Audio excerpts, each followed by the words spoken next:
नमस्कार दोस्तों, स्वागत है आप सभी का हमारे चैनल टीचर्स एग्जाम मटेरियल में।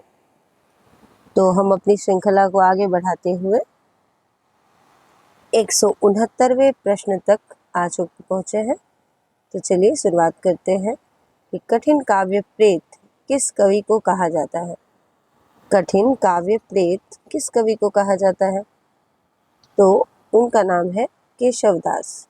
केशवदास जी को कठिन काव्य का प्रेत कहा जाता है। अगला, कथा सम्राट किसे कहा जाता है? तो कथा सम्राट आप सबको पता है, प्रेमचंद जी को कहा जाता है। देखिए, कई प्रश्न ऐसे आपको मिलेंगे जो आपको पहले से पता है, लेकिन उसको जो है मैंने सेट में रखा है ताकि आपको जो है रिकॉल हो सके। चलिए, इसके बाद हम लोग आगे बढ़ते हैं। कबीरदास की भाषा क्या थी? आप सबको पता है कबीरदास की भाषा जो है आपको पंचमेल, खिचड़ी और सद्धुकरी, तो जो भी इस तीनों में से ऑप्शन में हो आपको करना है। कबीर जी की भाषा पंचमेल भाषा, आपको खिचड़ी भाषा और सद्धुकरी भाषा जो है इनकी भाषा है। कलम का सिपाही किसे कहा जाता है? तो फिर कलम का सिपाही मुंशी प्रेमचंद जी को कहा जाता है। और उसी तरह कलम की सिपाही एक प्रश्न आता है, कलम की सिपाही क्या है? वो एक जीवनी है। तो इस दोनों क्वेश्चन में आप कंफ्यूज ना हो, इसीलिए साथ में रखा गया है कि कलम का सिपाही जो है वो मुंशी प्रेमचंद जी को कहा जाता है और कलम की सिपाही वो है क्या? वो एक जीवनी है। ठीक है। तो इसके बाद कवि कालिदास की अभिज्ञान शाकुंतलम का हिंदी अनुवाद किसने किया है? तो कवि कालिदास, आपको पता है, अगर मान लीजिए पूछता है अभिज्ञान शाकुंतलम किसने लिखा है, तो आपका उसका उत्तर होगा कालिदास। और अगर ये पूछा जाए कि अभिज्ञान शाकुंतलम का हिंदी में अनुवाद किसने किया है, तो उनका नाम है राजा लक्ष्मण सिंह। राजा लक्ष्मण सिंह, राम लक्ष्मण याद रहेगा, उसी से नेमोनिक्स करके आप इसको याद रख सकते हैं कि अभिज्ञान शाकुंतलम का हिंदी अनुवाद जो है राजा राम लक्ष्मण सिंह ने किया है। इसके बाद आपको अपने लाइन सुना होगा, कस्तूरी कुंडली बसे मृग ढूंढे वन माही, ऐसे घटी घटी राम है दुनिया देखे नहीं। तो कस्तूरी कुंडल बसे ये जो है किसकी आत्मकथा है? ये जो है मैत्रेयी पुष्पा की आत्मकथा है। कस्तूरी कुंडल बसे मैत्रेयी पुष्पा जी की आत्मकथा है। इसमें से भी देखिए दो प्रश्न बन रहे हैं। एक तो मैत्रेयी पुष्पा जी की कौन सी आत्मकथा है, वहां लिख सकते हैं आप कस्तूरी कुंडली बसे। फिर एक और प्रश्न बन सकता है कि कस्तूरी कुंडल बसे ये क्या है, तो आपको उसका उत्तर देना होगा ये एक आत्मकथा है। ठीक है। इसके बाद आता है आपका कादम्बरी के लेखक कौन है। देखिए, यहाँ पे आपको थोड़ा सा जो है कंफ्यूजन ना हो, इसीलिए मैं कादम्बरी से आपको, एक है कादम्बरी और एक है दूसरी है शेष कादम्बरी, तो ये दोनों अलग अलग है। तो कादम्बरी के लेखक कौन है? बाणभट्ट। याद रखिएगा, कादम्बरी के लेखक बाणभट्ट है। ये प्रश्न जो है आपका कई बार केबीएस एनवीएस में भी आया है, इसलिए मैं कहती हूँ ये जो आप इसकी अगर तैयारी कर ले तो आपका पीजीटी लेवल, टीजीटी लेवल की किसी भी एग्जाम के लिए, चाहे वो बीपीएससी हो, केबीएस हो, एनवीएस हो या WBSLST हो, ये आपके सभी जगह काम आएंगे। तो कामायनी किस प्रकार का ग्रंथ है भाई? तो कामायनी जो है महाकाव्य है। कामायनी महाकाव्य है। अब कामायनी लिखी किसने है, आप लोग कमेंट बॉक्स पे इसका उत्तर दीजिए, क्योंकि बहुत फेमस रचना है और मैंने अपने पिछले वीडियो में आपको बताया भी है इसके बारे में। तो आप जो है इसके रचनाकार का नाम लिखिए कमेंट बॉक्स में। किस इतिहासकार ने सर्वप्रथम रीतिकालीन कवियों के सर्वाधिक परिचयात्मक विवरण दिए हैं? तो आप जानते हैं कि किस इतिहासकार में जो है आपका रीतिकालीन कवियों के, इस प्रश्न के साथ कुछ और प्रश्न भी जुड़े हुए हैं। ये प्रश्न बहुत ही इंपॉर्टेंट है, इसके बारे में मैं आपको बताऊं, उसको इंपॉर्टेंट मार्क कर लीजिए। यहाँ पे आपको एक और प्रश्न बनता है कि मिश्र बंधुओं ने अपने मिश्र बंधु विनोद, माने मिश्र बंधु की जो रचना है, ग्रंथ है, उसका नाम है मिश्र बंधु विनोद। इस ग्रंथ में जो है रीतिकाल के जो अंतर्गत इन्होंने 5000 से अधिक, याद रखिएगा 5000, 5000 से अधिक जो है आपके अधिक कवियों का परिचय दिया है। और इस ग्रंथ के अब तक के 4 भाग प्रकाशित हुए हैं और इसमें हिंदी साहित्य के विभिन्न कालखंड के कवियों का परिचय मिलता है, जिसमें जो है सबसे ज्यादा रीतिकाल शामिल है। तो आप मिश्र बंधु के बारे में यहाँ पे देखिए कई प्रश्न आ गए कि जो है किस इतिहासकार ने सर्वप्रथम रीतिकालीन कवियों के सर्वाधिक परिचयात्मक विवरण दिए हैं। तो भाई 5000 का विवरण जिन्होंने दिया है उनका नाम है मिश्र बंधु। आगे बढ़ते हैं। कि किस काल को स्वर्ण काल कहा जाता है। आपको बता दूं कि भक्ति काल को स्वर्ण काल कहा जाता है। देखिए, मैंने अपने पिछले वीडियो में आपको बताया था कि भक्ति काल को स्वर्ण काल किसने कहा है। तो आप लोग जो है कमेंट बॉक्स में प्लीज इसका आंसर दें कि किस काल को स्वर्ण काल कहा गया है। तो उत्तर हो गया भक्ति काल, लेकिन ये बात किसने कही है, इसको जो है आप उत्तर कमेंट बॉक्स में बताएं। अगला प्रश्न है हमारा, किस छायावादी कवि ने संवाद शैली का सर्वाधिक उपयोग किया है। तो आपको बता दूं, छायावाद के जो प्रमुख स्तंभ में से एक स्तंभ हमारे जयशंकर प्रसाद जी हैं, जिन्होंने जो है ये कार्य किया है। तो ये प्रश्न के उत्तर जो है आप आराम से जयशंकर प्रसाद जी दे सकते हैं। किस छायावादी कवि ने संवाद शैली का सर्वाधिक उपयोग किया है। तो जयशंकर प्रसाद जी ने किया है। संवाद शैली आप जानते हैं, जिसमें 2 लोग या 3 लोग आपस में बात करते हैं, उसको संवाद शैली कहते हैं। किस देश में 181 में आते हैं कि किस देश में अधिकतम संख्या में भाषाएं बोली जाती हैं। तो सबसे अधिक भाषा में जो है हमारे भारत का नाम आता है, और इसीलिए देखिए हमारी भारत की कोई राष्ट्रभाषा नहीं है, बल्कि हिंदी हमारी राजभाषा है। कारण बस यही है क्योंकि हमारा देश बहुभाषित देश है, जिसलिए हम लोग किसी एक को जो है मान नहीं दे सकते, इसलिए हमारा राजभाषा है हिंदी और सहायक राजभाषा है इंग्लिश। आगे बढ़ते हैं, रामधारी सिंह दिनकर किस रस के कवि माने जाते हैं। तो रामधारी सिंह दिनकर जी के आप जो भी रचनाएं पढ़ेंगे उनमें आपको वीर रस की प्रधानता दिखाई देगी। तो रामधारी सिंह दिनकर जो है वीर रस में उनकी प्रधानता मानी जाती है। रामधारी सिंह दिनकर जी से एक और प्रश्न है कि एक किस रचना के लिए इनको ज्ञानपीठ पुरस्कार मिला।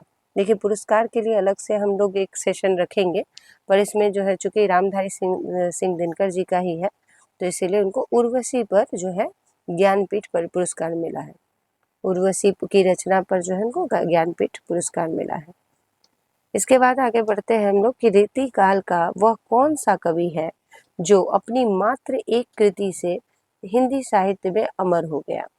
तो भाई एक बताइए, ऐसे ऐसे भी हमारे जो है हिंदी साहित्य के इतिहास में ऐसे ऐसे कवि रहे हैं जिन्होंने केवल एक रचना की और जीवन भर वो जो है फेमस हो गए।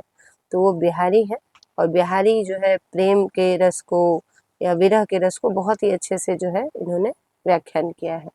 तो रीतिकाल का वह कवि जिसका नाम बिहारी है, जो अपनी मात्र एक कृति से हिंदी साहित्य में अमर हो गए, जिसका नाम क्या है, बिहारी। इसके बाद आते हैं हम, रेशम बनाने की तकनीक का आविष्कार सर्वप्रथम किस देश में हुआ था। तो रेशम बनाने की वही तकनीक जो है चीन में सर्वप्रथम हुई थी। इसके बाद आते हैं, लाल पीला होने का क्या अर्थ है। देखिए, थोड़ा कुछ बीच बीच में मैं ग्रामर भी करा दे रही हूँ ताकि आप लोग को याद रहे कि कुछ कुछ व्याकरण से भी आएंगे, पर आशा करती हूँ इसमें अत्यधिक प्रश्न मैंने जो है हिंदी साहित्य के इतिहास से ही लिया है। तो लाल पीला होना का अर्थ है क्रोध करना। ले चल मुझे भुलावा देकर मेरे नाविक धीरे धीरे। इस पंक्ति के रचयिता जो है कौन है, जयशंकर प्रसाद जी है। अच्छा, अब मुझे आप कमेंट बॉक्स में ये बताइए कि ले चल मुझे भुलावा देकर मेरे नाविक धीरे धीरे ये कहाँ से ली गई है। ठीक है, उस कृति का नाम आप मुझे बताइए। आगे बढ़ते हैं, लोग है लागी कवित बनावत मोहि तो मेरे कवित बनावत। इस पंक्ति के रचयिता कौन है। देखिए, बहुत ही गूढ़ बात है ये कि लोगों को लगता है कि मैं कविता बनाता हूँ, पर कविता मुझे बना रही है। ये पंक्ति के रचयिता जो है हमारे घनानंद माधव मुक्तिबोध जी हैं। केवल घनानंद लिखने से भी होगा, घनानंद माधव मुक्तिबोध।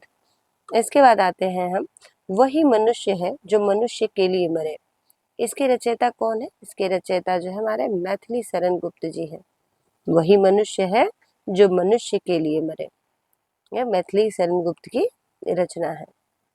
फिर वापसी किस विधा की में रचित है। तो वापसी जो है कहानी है, तो इसकी कौन सी विधा हुई है, कहानी विधा हुई। बहुत से छात्रों को जो है ये दिक्कत होती है कि विक्रम संवत और ईस्वी में, तो आप ध्यान रखिएगा कि विक्रम संवत का शुभारंभ कब हुआ है, तो 57 ईस्वी में। तो ये 57 आप जो भी देखिएगा, विक्रम संवत और ईस्वी में जो है 57 जो है अंकों का जो है डिफरेंसेस होता है। तो विक्रम संवत का शुभारंभ हुआ कब था, जब 57 ईस्वी में हुआ था। इसके बाद आते हैं विद्यापति पर। विद्यापति की पदावली की भाषा क्या है? तो विद्यापति की पदावली की भाषा जो है आपकी मैथिली है, ठीक है। और आपको याद है कि मैंने बताया था आपको पिछले वीडियो में कि अवहट भाषा में जो है विद्यापति की रचना है। तो वो दोनों रचनाएं जो मैं आपको एक बता देती हूँ, कीर्तिलता, और एक और रचना है जो अवहट भाषा में लिखी गई है, जो आप मुझे कमेंट बॉक्स में बताएंगे। इसके बाद आते हैं वीर गाथा काल के सर्वश्रेष्ठ कवि कौन माने जाते हैं? तो वीर गाथा काल के सर्वश्रेष्ठ कवि माने जाते हैं आपके चंद्रवरदाई। अब आप चंद्रवरदाई की द्वारा लिखित जो रचना है उसको हमें कमेंट बॉक्स में बताएं, क्योंकि मैंने आपको पिछले वीडियो में वो भी बताया है कि चंद्रवरदाई जो है उन्होंने किसकी रचना की है। तो वीर गाथा के काल के सर्वश्रेष्ठ कवि माने जाते हैं चंद्रवरदाई। आगे बढ़े, वीरों का कैसा हो बसंत कविता के रचयिता कौन है? वीरों का कैसा हो वसंत, वीरों का कैसा हो वसंत, इसके जो रचयिता है वो है सुभद्रा कुमारी चौहान। सुभद्रा कुमारी चौहान। आगे, व्यवस्था प्रियता और विद्रोह का विलक्षण संयोग किस प्रयोगवादी कवि में सबसे अधिक मिलता है? देखिए, अगर यहाँ पे ये जो कह रहा है व्यवस्था प्रियता और विद्रोह, इन दोनों का विलक्षण संयोग मतलब एक तरह से आप बोल सकते हैं कॉम्बो। कैसे कॉम्बो? उनकी रचनाओं में आपको व्यवस्था प्रियता भी दिखेगी और विद्रोह का भाव भी दिखेगा। ये कौन है? तो ये अज्ञे जी हैं।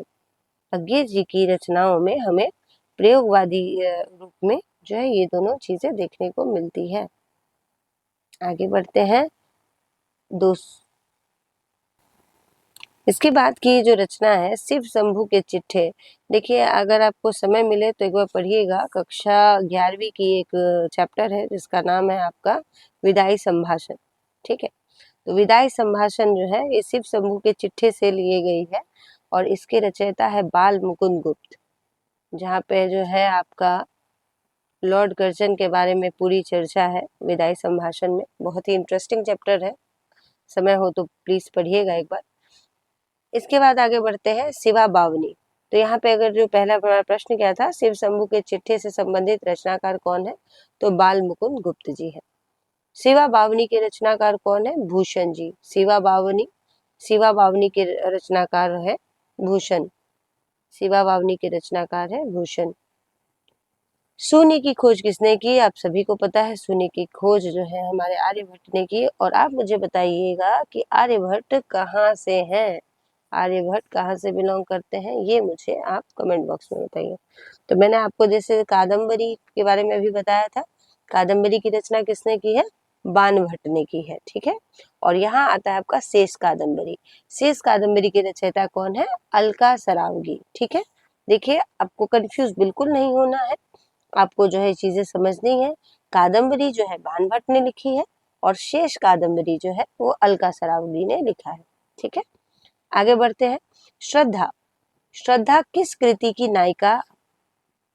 जो श्रद्धा है वो किस कृति की नायिका? कौन है? नहीं, श्रद्धा जो है आपकी किस कृति की नायिका है? तो ये कामायनी की नायिका है।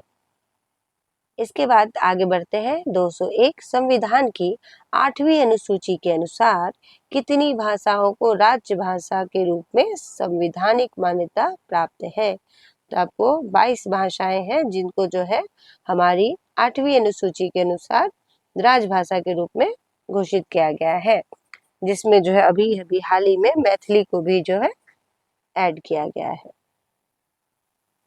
आगे, संविधान की 8वीं अनुसूची में शामिल की गई 4 नई भाषाएं, जैसा कि मैं अभी आपको बता ही रही हूँ कि 4 नई भाषाएं जो है शामिल की गई है, जिसमें आपका आता है संथाली, मैथिली, बोडो और डोगरी। ये 4 नई भाषाएं हैं जो हमारी 8वीं अनुसूची में शामिल की गई है।